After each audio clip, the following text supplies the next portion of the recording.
మన ముకుందాలో మరియు పూర్వీలో రిపబ్లిక్ సేల్ ఆఫర్. వీఏపై ఫ్లాట్ 10% డిస్కౌంట్. వివరాలకు సంప్రదించండి. నమస్కారం. మాఘపురాణం 14వ రోజు పారాయణలోకి వచ్చాం. దిలీప మహారాజుకి వశిష్ఠ మహాముని ఇలా తెలియజేస్తున్నారు. శివపార్వతుల సంవాదాన్ని చెప్పారు, ఇప్పుడు చెప్తున్నారు.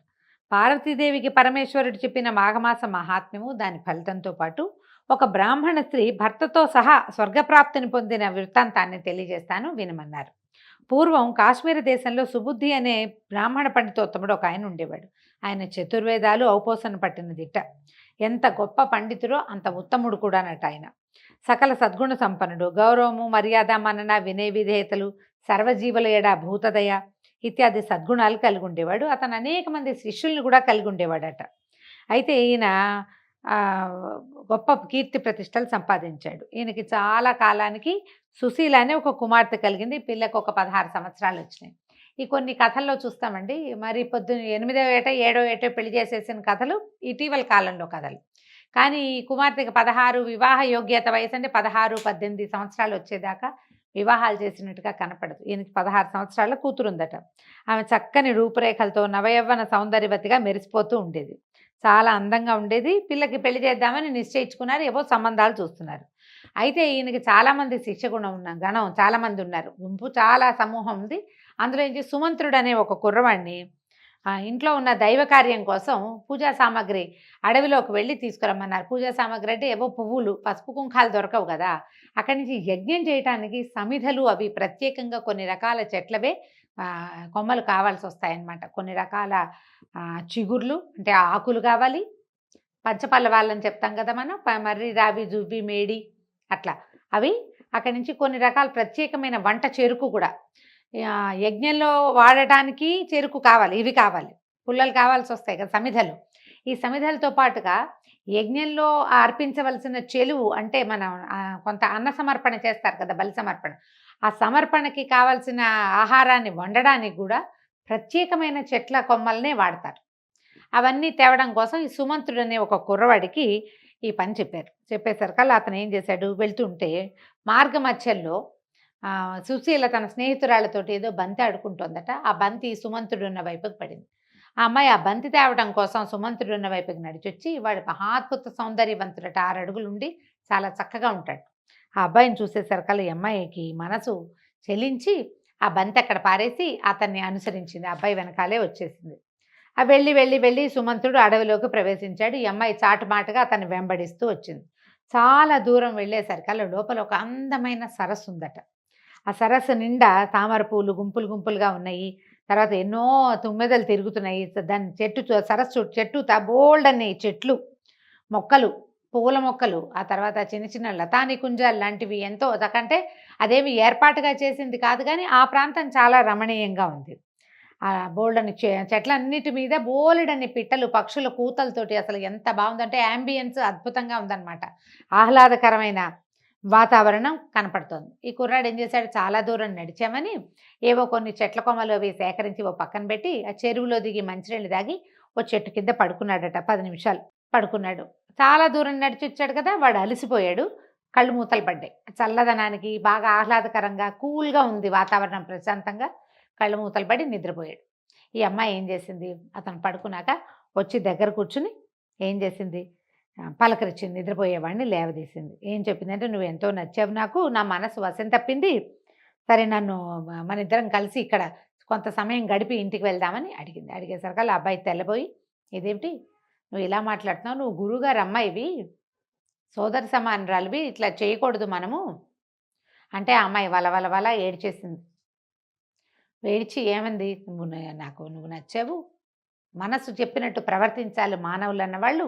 ఎలాగైనా సరే నాతోటి ఇప్పుడు నువ్వు స్పెండ్ చేస్తేనే నువ్వు వెనక్కి వెళ్తావు, లేదా నువ్వు నన్ను ఏదైనా చేసావని బెదిరిస్తుంది అని చెప్తాను మా నాన్నకని బెదిరించింది కూడా.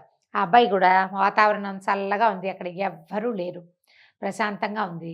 తన పిల్ల మీద పడి అడుగుతోందని మెల్లిగా ఆమెకి ఒళ్ళొంగిపోయాడు. చాలాసేపటి దాకా ఆ కుర్రవాడు, ఈ అమ్మాయి రాయో గురువుగారి కూతురు కొన్ని గంటల పాటు ఇక్కడ ఏకాంతంగా గడిపి తర్వాత చెరువులో కాళ్ళు కడుక్కుని మంచిని తాగి ఎవరి దారిని వాళ్ళు తెలియనట్టుగా ఎవరికి కావాల్సిన వాళ్ళ అమ్మాయి పువ్వులు కోసేసుకుంది. ఓణి నిండా ఎన్ని పువ్వులు, ఒళ్ళో పువ్వులు నింపుకునే అమ్మాయి తర్వాత కట్టెల మోపులు, తర్వాత ఏమో కొన్ని పంచపల్లవాలు అవి ఏరుకుని ఆ అబ్బాయి నిశ్శబ్దంగా చీకటి పడే వేళకి ఈ ఆశ్రమానికి చేరుకున్నారు. కామ్గా ఉండిపోయారు.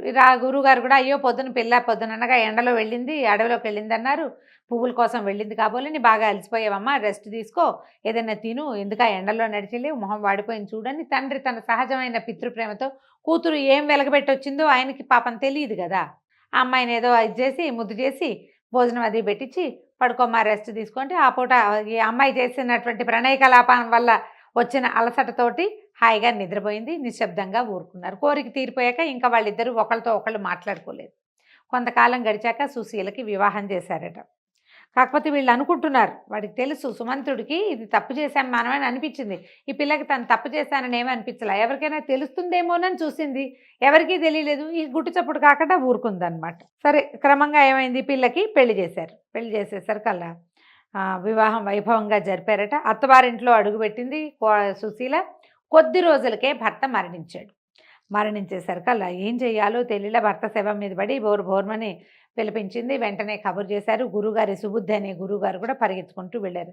అయ్యో భగవంతుడా, నా కూతురికి ఇంకా కాళ్ళపారాన్ని కూడా ఆరలేదు, అప్పుడే వైధవ్యాన్ని కలిగించావు, ఇక సంసార సుఖం అనేది లేకుండా చేసావు, దీని శేష జీవితం ఎట్లా గడుస్తుంది, ఇంత చిన్నతనంలో విధవరాలైన నా కూతురుని చూస్తే అమంగళం అని భావిస్తారు కదా, ఎవరైనా విధవరాలు ఎదురొస్తే పనికిరాదు. ఈ కాలంలో లేదు కానీ ఇదివరకు కొంచెం హెచ్చుగా ఉండేది ఈ బాధ. ఏ శుభకార్యాలకి పనికి రాకుండా పోయింది, దీనికి ఇంతటి దుస్థితి, కర్మ ఎందుకు వచ్చింది, దీని కర్మ ఎందుకు ఇలా కాలిపోయింది, ఇలాంటి రాత ఎందుకు రాసావని దీనాతి దీనంగా విలపిస్తున్నట్టు ఆయన నెత్తి మీద చేతులు పెట్టుకుని ఏడుస్తుంటే ఈ దీనాలాపాలు వింటున్నటువంటి అటు పోతున్న ఒక సిద్ధుడు ఒక ఆయన దగ్గరకు వచ్చాడు. శవం మీద పడి బోరును విలిపిస్తున్న చోటికి కూడా వచ్చి ఈ అమ్మాయిని చూశాక ఈయన అడిగాడయ్యా, ఎందుకంటే ఇంత వలవల ఏడుస్తున్నారు, పుట్టిన ప్రతి వాళ్ళు గిట్టక మానరు, మరణం మానవుడికి సహజమే కదా, ఇంత తీవ్రంగా దుఃఖపడుతున్నారు ఎందుకండి అని ఈ సుబుద్ధిగా గురువు గారిని ఆ వచ్చిన సిద్ధుడు అడిగాడు. అప్పుడు సుబుద్ధి ఏమన్నారంటే, మీరు సర్వజ్ఞుల్లా ఉన్నారు స్వామి, మిమ్మల్ని చూసేసరికి నా బాధ తీరింది, ఇవి నా కుమార్తె, ఆమె మరణించిన వాడు ఆమె మొగుడు, నాకు అల్లుడు, నాకేమో కూతురు ఒక్కతే సంతానము, ఇంత చిన్న వయసు 20 ఏళ్ళైనా లేకుండానే నా పిల్లకి వచ్చినటువంటి వైధవ్యాన్ని తలుచుకొని దుఃఖిస్తున్నాను, నా హృదయం తరుక్కుపోతుంది, గుండెలు తరుక్కుపోతున్నాయి, మనం చెప్తాం కదా ఇదే మాట, ఇక్కడ శేష జీవితం ఈ పిల్లకి ఎట్లా గడుస్తుందో అనే దిగులతో దుఃఖిస్తున్నాను, ఈమెకి దుస్థితి ఎందుకు కలిగిందో, ఈమె పూర్వజన్మ వృత్తాంతం ఎట్లాంటిదో మీకు తెలిస్తే సెలవివ్వండి అని పరిపరి విధాలుగా ఆయన్ని అడిగాడట. అడిగితే ఈ సర్వజ్ఞాని అయిన సిద్ధుడు ఈ సుశీల మొహాన్ని చూసి కాసేపు ఆలోచించి దివ్య దృష్టితోటి జరిగిందంతా తెలుసుకున్నాడు. ఈయనకేం చెప్పాడంటే, ఓ బ్రాహ్మణ, నీ కుమార్తె పూర్వజన్మలో ఒక క్షత్రియ యువతి, ఆమె తన జన్మలో మిక్కిలి కామాంధురాలై భర్త ఉన్నను పరపురుషులతోటి తిరిగేది. ఆమె భర్తకి ఈ విషయం తెలిసి కఠినంగా వ్యవహరించి అదుపాజ్ఞలతో ఉంచాడు. అయితే ఈమెకి ఇతర స్నేహితులు ఉండటం వల్ల వారితో కలిసి కుట్ర పన్ని అర్ధరాత్రి తన భర్త నిద్రలో ఉండగా కత్తితో పొడిచి చంపింది. అతను విల్లవిల్ల తన్నుకొని మరణించాడు. కత్తితో పొడవటం వల్ల ఆ ప్రదేశం అంతా రక్తసిక్తం అయిపోయింది. పొడి చేసింది కానీ అంత నెత్తురు చూసేసరికల్లా ఆ భయానక దృశ్యాన్ని చూసి భయపడి తను కూడా అదే కత్తితో పొడుచుకొని మరణించింది. అంతటి ఘోరహంతకురాలైన ఈమె నీ ఇంటి కుమార్తెగా జన్మించింది. గత జన్మలో ఆమె చేసిన దోషం వల్లే నీ అల్లుడు అసువులు కోల్పోయాడు, ఆమె చేసిన ఘోర హత్యాపాతకం వల్లే ఈ వైధవ్యం సంభవించిందని చెప్పేసరికల్లా ఈయన అడిగాడనమాట, అంత హత్యాపాతకం చేసి ఉంటే సద్బ్రాహ్మణుడి ఇంట్లో, అందులోనూ నా కుమార్తెగా నా దగ్గర ఎంతోమంది విద్యార్థులు చదువుకుంటారు, నేనేమో చతుర్వేద పారాయణం చేయగలిగిన వాడిని, మా ఇంట్లో ఎలా పుట్టింది అమ్మాయి అని అడిగేసరికల్లా సిద్ధుడు చెప్పాడు, చాలా కాలం అంటే దాదాపుగా 14 జన్మల క్రితమట. అప్పుడు ఒక మాఘమాసంలో సూర్యుడు మకర రాశిలో ఉండగా కొంతమంది బ్రాహ్మణ స్త్రీలు యమునా నదీ తీరంలో స్నానం చేసి గౌరీదేవి వ్రతం చేసుకుంటున్నారు, భక్తి శ్రద్ధలతో పూజ చేశారు. ఆ గౌరీదేవి వ్రతం చేసిన స్త్రీలలో నీ కుమార్తె కూడా ఉంది. ఆనాడు మాఘంలో యమునా నది స్నానము, గౌరీదేవి వ్రతాన్ని చేసిన పుణ్యం వల్ల ఆమె ఒక సద్బ్రాహ్మణుల ఇంట్లో జన్మించింది. అయినా ఏం ప్రయోజనము, ఈమెకి కింద జన్మలో ఉన్నటువంటి కామాగ్నితో రగిలిపోయే గుణం వల్ల ఈమె ఏం చేస్తుంటే మీ శిష్యుడైన సుమంత్రుడితోటి తన కామతృష్ణని రహస్యంగా తీర్చుకుంది. వివాహాత్ పూర్వమే ఈమె కన్య కాదు, కానీ కన్యాదానం చేయబడింది. అందువల్ల అది కూడా పాపం. ఆ పాపం వల్ల ఇలా చిన్న వయసులోనే వివాహమైన 2-3 నెలలకే వైధవ్యం వచ్చింది. మాఘమాస పుణ్యఫలం వల్ల మీ ఇంట్లో పుట్టినా కూడా తను ఇప్పుడు చేసినటువంటి ఘోర పాపం వల్ల ఆ భర్త చనిపోయాడు, ఇలాంటి స్థితి వచ్చిందని చెప్పాడట. చెప్పేసరికల్లా ఇక నువ్వు దుఃఖించద్దు, ఈ జన్మలో మనతో మన వాళ్ళకో అకాల మరణము, ఏదైనా విపరీతమైన అనారోగ్యము, ప్రమాదాలు సంభవించాయంటే అది పూర్వజన్మ పాప ఫలితమైనా కావాలి, లేదా ఈ జన్మలో మనం ఎవరికీ తెలియదు అనుకుని చేసినటువంటి పాపాలైనా అయి ఉండాలి.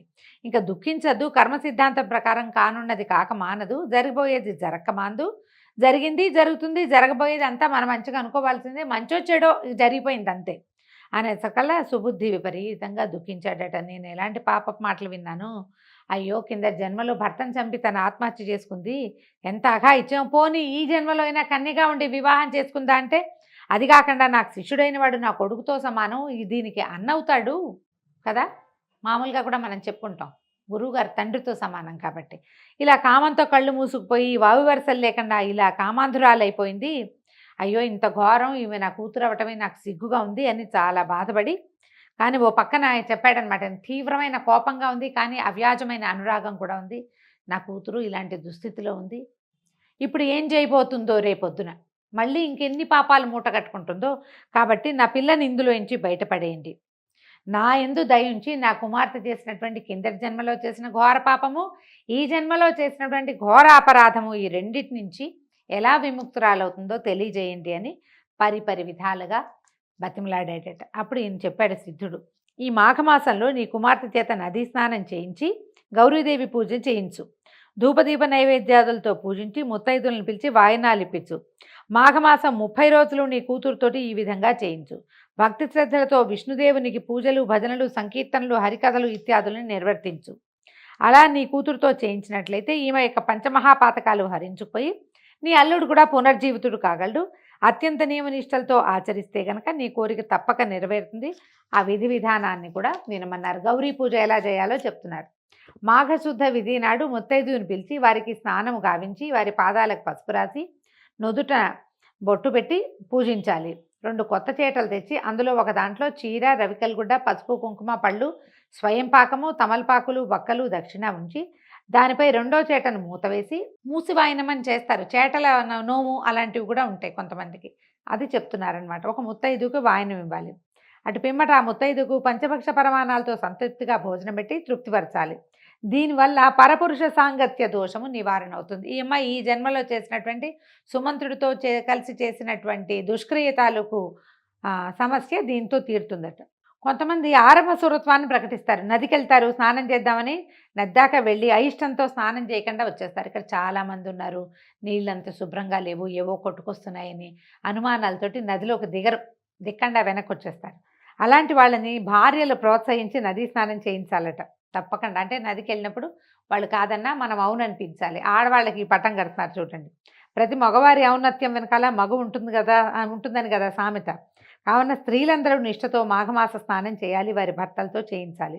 కుటుంబ గౌరవానికి కానీ పరువు ప్రతిష్టలకు కానీ వంశాభివృద్ధి కానీ స్త్రీలే కదా ప్రధాన కారకులు. కాబట్టి ఈ మాఘమాసంలో ప్రతిరోజు నదీ స్నానం చేసి పూజలు చేయాలి. ఈ మాసమంతా విష్ణుమయమైన హరికథలు, బుర్రకథలు, దాన ధర్మాది కృత్యాలతో గడపాలి. భజనలు, సంకీర్తనలు పెట్టించాలి, లేకపోతే వినాలి. అది కాకపోతే మనమే ఇంట్లో కాసేపైనా ఏవైనా స్తోత్రాలు, శ్లోకాలు చదువుకోవాలి. సినిమా పాటలు కాకుండా ఏదైనా భక్తి సంగీతాన్ని ఏ భక్తి టీవీలోనో ఆన్ చేస్తే వాళ్ళ దారిని వాళ్ళు పాడుతుంటారు, కాస్త చెవిలో పడతాయి. ఇంట్లో కూడా కొంచెం వాతావరణం శుభ్రపడుతుంది. మంచి మాటలు, మంచి నామా సంకీర్తన జరుగుతుంటాయి. కాబట్టి ఇట్లా ప్లాన్ చేసుకుంటే సరిపోతుంది. నిత్యము విష్ణువు యందే ధ్యాస కలిగి ఉండాలి. ఈ మాఘమాస వ్రతానికి మించిన వ్రతం ఇంకొకటి లేదు. ఈ వ్రతాన్ని ఆచరించి మునులు సిద్ధులవుతున్నారు. ఈ మాఘమాస వ్రతం వల్ల మతి లేని వారు మంచివారు అవుతారు. కుష్టు వ్యాధితో బాధపడేవారు వ్యాధి నుంచి విముక్తులయ్యి పుణ్యాత్ములు కాగలరు.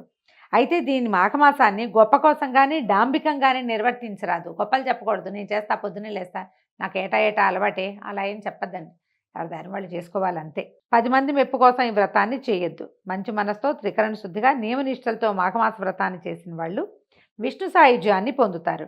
నిరాడంబరతే నారాయణునికి అత్యంత ప్రియమైనది. ఆయన అలంకార ప్రియుడు. విష్ణువు ఎంత అలంకార ప్రియుడో అంత డాంబికాన్ని సహించడు.